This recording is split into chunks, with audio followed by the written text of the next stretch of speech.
Welcome to Free Press TV. I'm Michael Patterson, bringing you fearless, fact-forward reporting. Tonight, we explore seismic shifts in U.S. immigration, the first drop in decades, changing origins of new arrivals, a controversial policy targeting transgender athletes, and what Americans now believe about immigration. Stay tuned, the story is more complex than headlines suggest. Nationwide, U.S. immigration is undergoing historic shifts. For the first time in over 50 years, the immigrant population has declined, and not just by a little. Let's break down what's happening, where it's headed, and who it's affecting. Between January and June 2025, the number of immigrants living in the U.S. fell from 53.3 million to 51.9 million, a drop of 1.4 million, about 2.6%.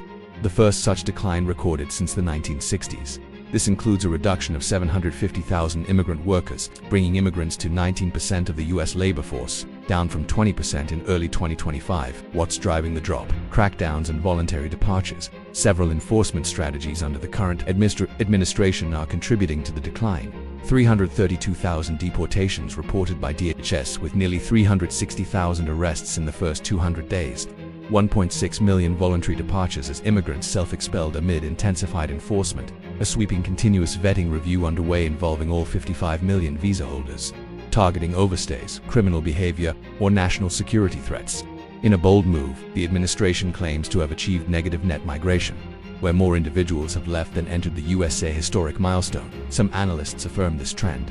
Others argue the actual net loss may be more moderate, and with Americans returning to 19% of the workforce, some sectors are feeling the strain, particularly those reliant on immigrant labor such as agriculture, construction, and food services. Economists warn of pandemic-style labor shortages, potentially driving price increases and business disruptions. A focused study on ICE raids in Oxnard, California, and agricultural hubs showed a 20 to 40% workforce drop, leading to $3 to $7 billion in crop losses and produce prices increasing by 5 to 12%. New immigrant arrivals are increasingly coming from South America and Europe, while numbers from Asia and sub-Saharan Africa declined, though South and East Asians still make up nearly a quarter of arrivals between 2021 and 2023.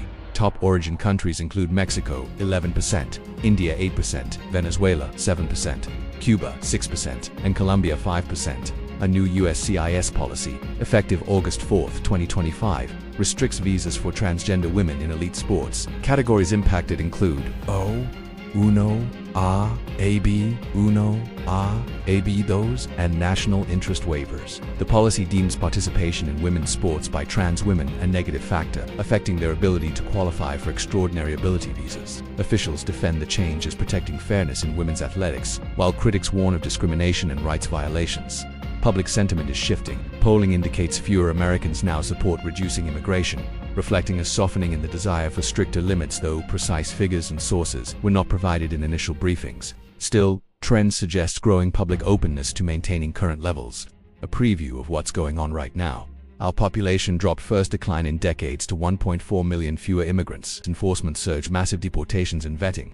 Voluntary exits, economic impact, labor shortages, agricultural losses, price hikes, origins shift more from South America. Europe, evolving diversity, transgender visa rule, new restriction on elite skill sports visas, public opinion attitudes shifting toward more openness needs deeper polling review.